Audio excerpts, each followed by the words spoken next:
ಇವತ್ತಿನ ವಿಡಿಯೋದಲ್ಲಿ 2 ಮೊಟ್ಟೆ ಹಾಗೆಯೇ 1 ಕಟ್ ಆಗುವಷ್ಟು ಮೆಂತ್ಯ ಸೊಪ್ಪನ್ನು ಬಳಸಿ ತುಂಬಾ ರುಚಿಯಾಗಿರುವಂತಹ ರೆಸಿಪಿನ ಯಾವ ರೀತಿಯಾಗಿ ಮಾಡೋದು ಅಂತ ನೋಡೋಣ.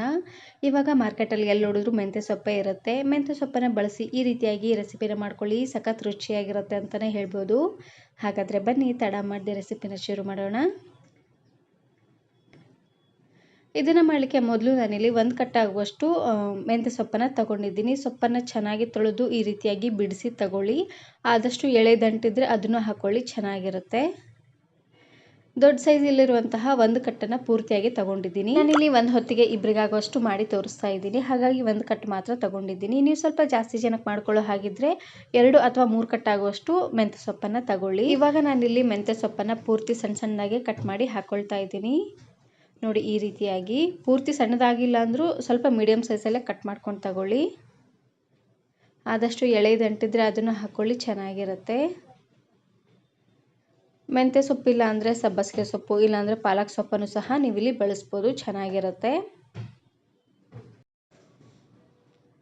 ನಾನು ಮೆಂತ್ಯ ಸೊಪ್ಪನ್ನು ಬಳಸಿ ಇದೇ ರೀತಿ ಬಹಳಷ್ಟು ವೆರೈಟಿ ಆಗಿರುವಂತಹ ರೆಸಿಪೀಸ್ನ ಅಪ್ಲೋಡ್ ಮಾಡಿದ್ದೀನಿ. ವಿಡಿಯೋ ನೋಡಿಲ್ಲ ಅಂದರೆ ಈ ವಿಡಿಯೋ ಕೊನೆಯಲ್ಲಿ ಹಾಕಿರ್ತೀನಿ, ನೋಡಿ ಚೆಕ್ ಮಾಡಿ. ನೋಡಿ, ಆದಷ್ಟು ಈ ರೀತಿಯಾಗಿ ಸಣ್ಣ ಸಣ್ಣದಾಗೆ ಕಟ್ ಮಾಡ್ಕೊಂಡು ತಗೊಳ್ಬೇಕು ಎಲ್ಲ ಮೆಂತ್ಯ ಸೊಪ್ಪನ್ನು. ಮಕ್ಕಳು ಮೆಂತ್ಯ ಸೊಪ್ಪನ್ನು ತಿಂತಾ ಇಲ್ಲ ಅನ್ನೋ ಹಾಗಿದ್ರೆ ಈ ರೆಸಿಪಿನ ಮಾಡಿಕೊಡಿ, ತುಂಬಾ ಇಷ್ಟಪಟ್ಟು ತಿಂತಾರೆ ಅಂತಲೇ ಹೇಳ್ಬೋದು. ಅದರಲ್ಲೂ ತುಂಬಾ ಡಿಫ್ರೆಂಟ್ ಆಗಿರುತ್ತೆ ಈ ರೆಸಿಪಿ.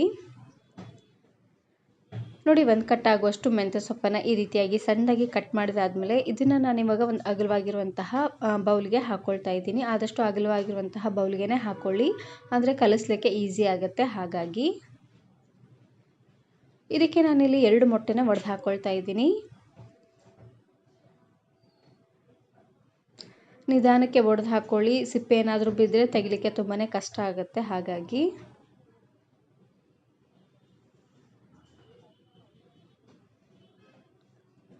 ನೋಡಿ, ಮೊಟ್ಟೆನ ಹಾಕ್ಕೊಂಡಾದ್ಮೇಲೆ ಇದಕ್ಕೇನೆ ನಾನಿಲ್ಲಿ ಸ್ವಲ್ಪ ಉಪ್ಪನ್ನು ಹಾಕ್ಕೊಳ್ತಾ ಇದ್ದೀನಿ.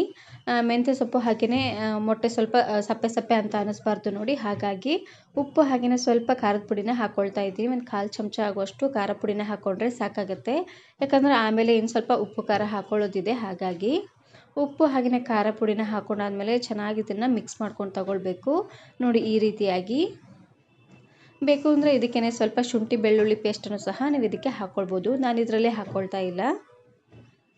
ನೋಡಿ, ಈ ರೀತಿಯಾಗಿ ಚೆನ್ನಾಗಿ ಇದನ್ನು ಮಿಕ್ಸ್ ಮಾಡಿಕೊಂಡು ಇವಾಗ ನಾನಿಲ್ಲಿ ಒಗ್ಗರಣೆನ ಮಾಡ್ಕೊಳ್ತಾ ಇದ್ದೀನಿ. ಇದನ್ನು ಮಿಕ್ಸ್ ಮಾಡಿ ಪಕ್ಕಕ್ಕೆ ಎತ್ತಿಡಿ.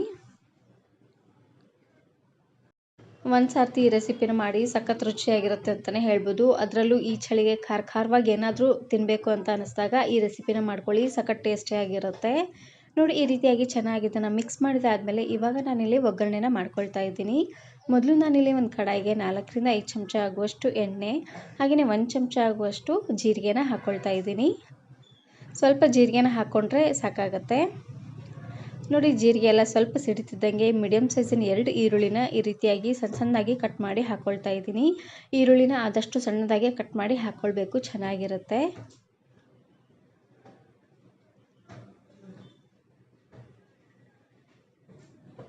ನೋಡಿ, ಈರುಳ್ಳಿ ಎಲ್ಲ ಹಾಕ್ಕೊಂಡಾದ್ಮೇಲೆ ಇವಾಗ ನಾನಿಲ್ಲಿ ಸ್ವಲ್ಪ ಶುಂಠಿ ಹಾಗೆಯೇ ಬೆಳ್ಳುಳ್ಳಿನ ಕುಟಾಣಿ ಕಲ್ಲಲ್ಲಿ ಜಜ್ಜಿ ಹಾಕ್ಕೊಳ್ತಾ ಇದ್ದೀನಿ. ಮಿಕ್ಸಿಲಿ ಹಾಕಿದ್ರೆ ಅಷ್ಟೊಂದಾಗಿ ಕರೆಕ್ಟಾಗಿ ಸಣ್ಣ ಆಗೋದಿಲ್ಲ ನೋಡಿ, ಹಾಗಾಗಿ ಸ್ವಲ್ಪ ಈ ರೀತಿಯಾಗಿ ಜಜ್ಜಿ ಹಾಕ್ಕೊಳ್ತಾ ಇದ್ದೀನಿ.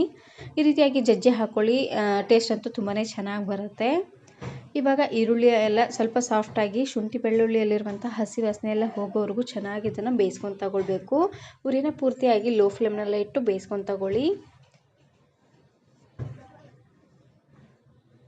ನೋಡಿ, ಈ ರೀತಿಯಾಗಿ ಚೆನ್ನಾಗಿದು ಮಿಕ್ಸ್ ಮಾಡಿದಾದ್ಮೇಲೆ ಇವಾಗ ನಾನಿಲ್ಲಿ ಉಳಿದಿರುವಂತಹ ಪದಾರ್ಥಗಳನ್ನು ಹಾಕ್ಕೊಳ್ತಾ ಇದ್ದೀನಿ.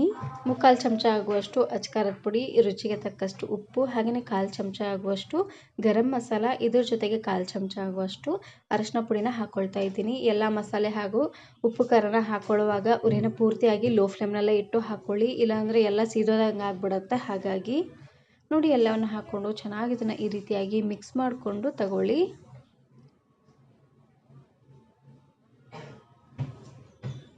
ನೋಡಿ, ಈ ರೀತಿಯಾಗಿ ಚೆನ್ನಾಗಿ ಇದನ್ನು ಮಿಕ್ಸ್ ಮಾಡಿದೆ ಆದಮೇಲೆ ನಾವು ಆವಾಗಲೇ ಮಿಕ್ಸ್ ಮಾಡಿ ಇಟ್ಟಿರುವಂತಹ ಮೊಟ್ಟೆ ಹಾಗೆಯೇ ಮೆಂತ್ಯ ಸೊಪ್ಪಿನ ಮಿಶ್ರಣನ ಹಾಕ್ಕೊಳ್ತಾ ಇದ್ದೀನಿ.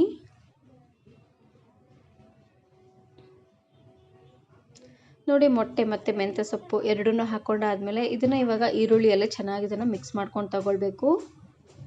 ನೋಡಿ, ಈ ರೀತಿಯಾಗಿ ಉರಿನ ಆದಷ್ಟು ಲೋ ಫ್ಲೇಮ್ನೆಲ್ಲ ಇಟ್ಟು ಬೇಯಿಸ್ಕೊಂಡು ತಗೊಳ್ಬೇಕು, ಇಲ್ಲಾಂದರೆ ಬೇಗನೆ ಒತ್ತೋಗ್ಬಿಡುತ್ತೆ. ಹಾಗಾಗಿ ಇವಾಗ ಮತ್ತೆ ಮೇಲ್ಗಡೆ ಮುಚ್ಚಳನ ಮುಚ್ಚಿ ಉರಿನ ಪೂರ್ತಿಯಾಗಿ ಲೋ ಫ್ಲೇಮ್ನೆಲ್ಲ ಇಟ್ಟು ಬೇಯಿಸ್ಕೊಳ್ಬೇಕು. ಈ ರೀತಿಯಾಗಿ ಮಾಡೋದ್ರಿಂದ ಮೊಟ್ಟೆ ಚೆನ್ನಾಗಿ ಉಬ್ಬಿ ಬರುತ್ತೆ ನೋಡಿ. ಈ ರೀತಿಯಾಗಿ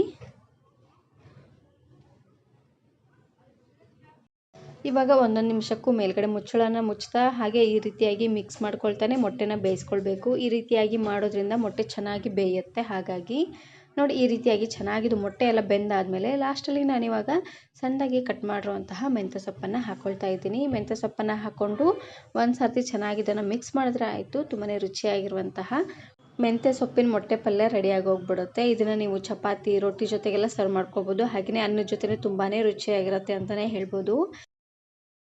ಈ ವಿಡಿಯೋ ಇಷ್ಟ ಆದರೆ ಈಗಲೇ ಒಂದು ಲೈಕ್ ಬಟನನ್ನು ಕ್ಲಿಕ್ ಮಾಡಿ, ಫ್ರೆಂಡ್ಸ್ ಆ್ಯಂಡ್ ಫ್ಯಾಮಿಲಿ ಜೊತೆಗೆ ಶೇರ್ ಮಾಡಿ. Thanks for watching.